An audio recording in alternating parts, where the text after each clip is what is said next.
Hello, I'm Rob Hassett. I'm a lawyer in Atlanta in technology and entertainment.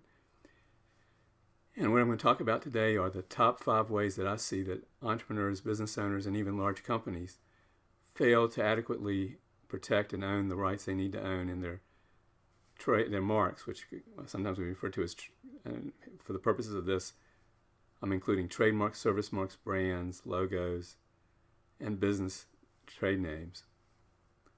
Now, what I'm telling you now, I've got to say this, and I believe it's true too. What I'm telling you now is for informational purposes only. If this is not legal advice. If you want legal advice, you need to go one-on-one with a lawyer.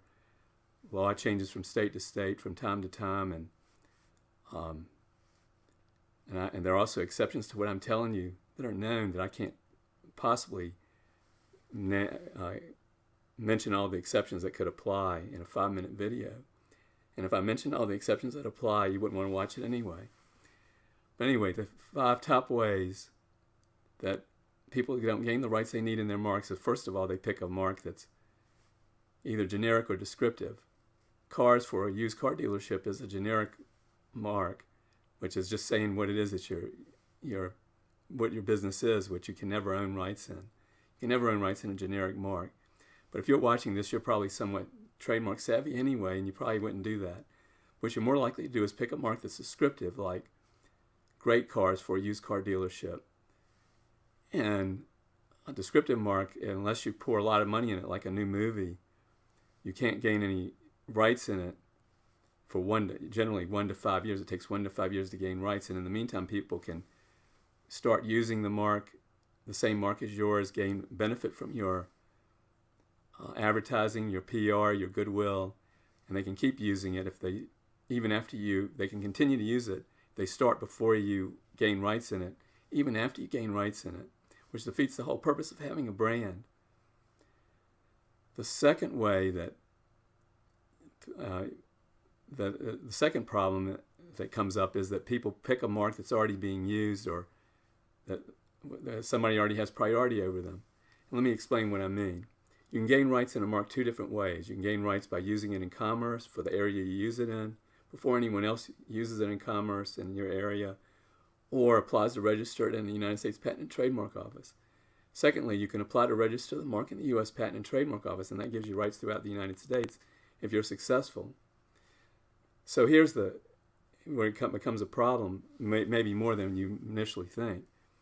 If you want to use the mark in Georgia and nobody else is using it here and nobody's applied to register it, you can get the rights in Georgia. But if you don't apply to register it, until you apply to register it, somebody else can start using the same mark in California. Now, most of my clients expect to go national, at least to multiple states, and don't want to pick a mark that they can't use somewhere else. So if somebody's using it in California, even if you, let's say you're using it in Georgia, you can use it in Georgia, but you can't use it in California. That's a problem.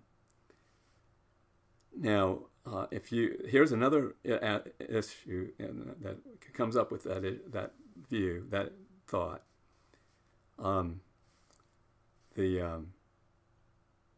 If somebody's using it in California, and then you use it in Georgia, and then you apply to register it because they haven't applied to register it, they can successfully oppose your registration because they were using it first in the United States, so you can't even use the registration to grab everywhere they aren't using it. Also, if you get the registration, they can get your registration revoked for 5 years at least after you register it. So that's not a way to go. If you should do a clearance search, make sure that nobody's using the mark or a similar mark in the same or similar industry anywhere in the United States to avoid these problems.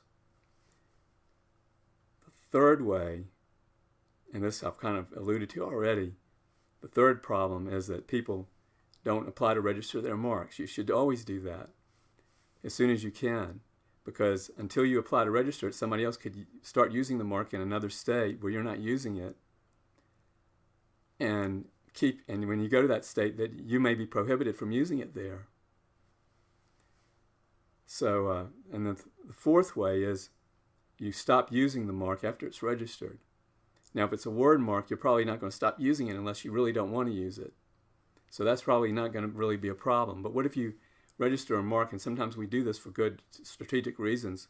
You register a mark with a logo or a design, and you change your design after you've registered a particular design. If you've got a mark with a design and then you use a different design, your registration is no longer valid.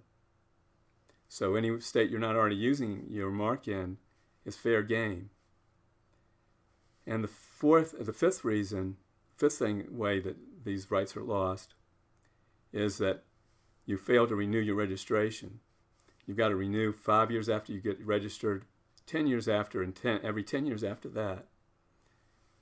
If you have any questions or comments, you can post them on this website, or you can send me an email at rob@internetlegal.com. I appreciate your watching. Thanks.